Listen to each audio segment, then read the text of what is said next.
सभी प्रबुद्ध जनों को, सभी बुद्ध जनों को, सभी ज्ञान प्रेमियों को, सभी तत्वदर्शी जिज्ञासुओं को और सभी गीता प्रेमियों को मेरी ओर से और मेरी संस्था डूअर्स पैराडाइज फाउंडेशन के सभी सम्मानित सदस्यों की ओर से सादर जय श्री कृष्ण। आज हम आध्यात्मिक युग में या वर्तमान युग में आध्यात्मिक चिंतन के तहत गीता के 9वें अध्याय के श्लोक संख्या 23 की व्याख्या कर रहे हैं।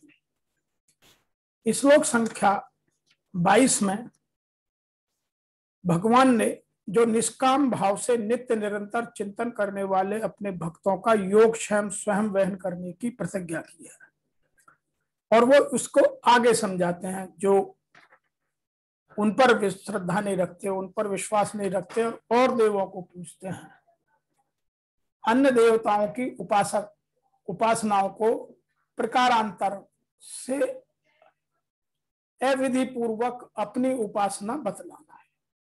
तो यहाँ भगवान ने जो अन्य देवताओं को पूजते हैं वो मेरी पूजा नहीं करते, वो मेरे हिसाब से विधि नहीं है। तो यह यहाँ साफ साफ कहने का प्रयास किया है। वो देवता आपको तथास्तु कहकर फल दे सकते हैं, स्वर्ग तक पहुंचा सकते हैं, लेकिन मोक्ष की प्राप्ति नहीं करवा सकते। यह बात गीता में भगवान श्री कृष्ण स्वयं कह चुके हैं। तो यहाँ इस बात को वह फिर अर्जुन को समझाना और दोहराना चाहते हैं और हम सब जिज्ञासुओं को भी। ये अपि अन्य देवता भक्ता यजन्ते श्रद्धा अविन्तः ते अपि माम एव कौन्तेय यजन्ति Avida पूर्वकम।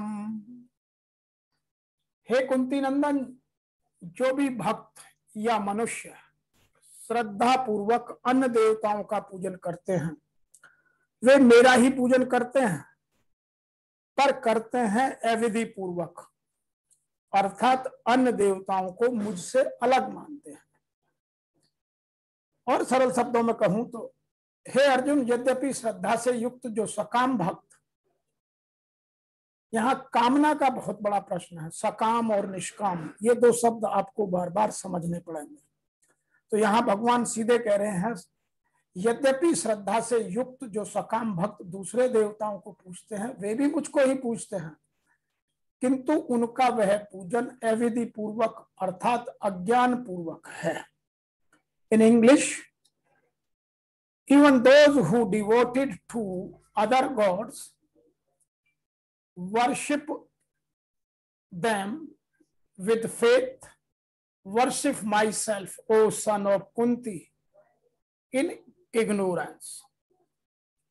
Some people are describing in a different words or in a different manner. They explain, O son of Kunti, those with devotion who faithfully worship other gods, they too worship me alone, but not in the indicated way, whatever I have described earlier. Here, Lord Krishna is giving the direct explanation to the Arjuna or ourselves to understand the real meaning of the Gita and real meaning of the Paramatma. यहाँ एक बात मैं और भी कह देना चाहता हूं। यहाँ लिखा है त्रिविद्यामाम, ये 9 का जो अध्याय 9 का जो 20वां श्लोक था उसमें एक शब्द आया था त्रिविद्यामाम, और जो 22वां श्लोक है उसमें आया है अनन्य निश्चिंत है यतो माम, और यहाँ 23वें में आया है ते अपि मामेव। तीनों जगह भगवान के द्वारा माम पद देने का तात्पर्य है कि सब कुछ मैं ही हूं, सब मेरा ही स्वरूप है। यदि साधक में कामना न हो और सब में भगवत बुद्धि हो तो वह किसी की भी उपासना करे, वह वास्तव में भगवान की ही उपासना होगी। तात्पर्य यह है कि यदि निष्काम भाव और बुद्धि भगवत बुद्धि से हो जाए तो उसका पूजन अविधि पूर्वक नहीं रहेगा, वह विधि पूर्वक हो जाएगा और प्रत्युत वह भगवान का ही पूजन होगा। और यदि वह सकाम भाव से पूजन करेगा, वह मुझे पूजे या किसी और अन्य को पूजे, तो उस पूजन का अविधि पूर्वक पूजन होगा और उसका फल तो मिलेगा, लेकिन वह मोक्ष के रूप में नहीं। तो आत्मा की परमात्मा में मिलन का रास्ता नहीं मिल सकता, भगवान यहां स्पष्ट तक कह रहे हैं। इस बात को हमें और गहराई से समझना होगा। आध्यात्म की दृष्टि से यदि मैं समझूं तो यहां भगवान ने साफ साफ लिखा है, ये अपि अन्य देवता भक्ता यजन्ते श्रद्धया अविंता। देवताओं के जिन भक्तों को सब कुछ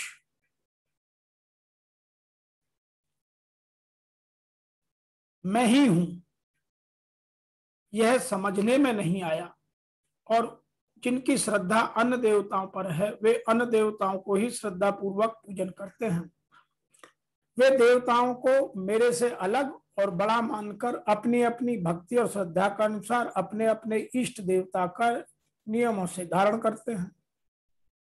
इन देवताओं की कृपा से ही हम सब कुछ मिल जाएगा, ऐसा समझकर नित्य निरंतर अन्य देवताओं की सेवा और पूजा में लगे रहते हैं। ते अपि मामेव कौन्तेय यजन्ति अविधि पूर्वकम। देवताओं का पूजन करने वाले भी वास्तव में मेरा ही पूजन करते हैं, क्योंकि तत्व से मेरे सिवाय कुछ है ही नहीं, मेरे से अलग उन देवताओं की सत्ता है ही नहीं, वे भी मेरे ही स्वरूप है। अतः उनके द्वारा किया गया देवताओं का पूजन भी वास्तव में मेरा ही पूजन है, पर वह पूजन है अविधि पूर्वक। अविधि पूर्वक कहने का मतलब यह है, या कहने का मतलब यह नहीं है कि पूजन सामग्री कैसी होनी चाहिए, पूजन का तरीका कैसा होना चाहिए, उनके मंत्र कैसे होने चाहिए, उनका पूजन कैसे होना चाहिए, आदि आदि विषयों को उनका ज्ञान हो या ना हो। इसका मतलब है कि मेरे को उन देवताओं से अलग मानना। जैसे कामना के कारण ज्ञान हरा जाने से वे देवताओं की शरण होते हैं, जो बात गीता के 7वें अध्याय के 20वें श्लोक में कही। जब वो सकाम भाव से चले जाते हैं तो जहां उनके भावों की पूर्ति होती है, वह उन्हीं देवों को पूजने लगते हैं। ऐसे ही यहां मेरे से अन्य देवताओं को अलग स्वतंत्र सत्ता मानकर जो देवताओं का पूजन करते हैं, यह अविधि पूर्वक पूजन करना है। इस श्लोक का निष्कर्ष यह निकलता है, नंबर 1, अपने में किसी प्रकार का किंचित मात्र भी कामना ना हो और उपास्य में भगवत बुद्धि हो। तो अपनी अपनी रुचि के अनुसार किसी भी प्राणी को, मनुष्य को और किसी को भी देवता को अपना उपास्य मानकर उसकी पूजा की जाए, तो वह सब भगवान का ही पूजन होगा और उसका फल भगवान से ही प्राप्त होगा। नंबर 2, अपने में किंचित मात्र भी कामना हो और उपास्य रूप में साक्षात भगवान हो, तो अर्थार्थी आर्थ आदि भक्तों की श्रेणी में आ जाएगा, जिसको भगवान ने उदार कहा है। यह 7वें अध्याय में इन सब चीजों का स्पष्टीकरण हो चुका है। वास्तव में सब कुछ भगवान है, अतः जिस किसी की भी उपासना की जाए, सेवा की जाए, हित किया जाए, वह प्रकारांतर से भगवान की ही उपासना है। जैसे आकाश से हुआ वर्षा पानी नदी, नाला, झरना आदि बनकर अंत में समुद्र में ही प्राप्त होता है, क्योंकि वह जल समुद्र का ही है। ऐसे ही मनुष्य जिस किसी का भी पूजन करे, वह तत्व भगवान का ही पूजन होगा।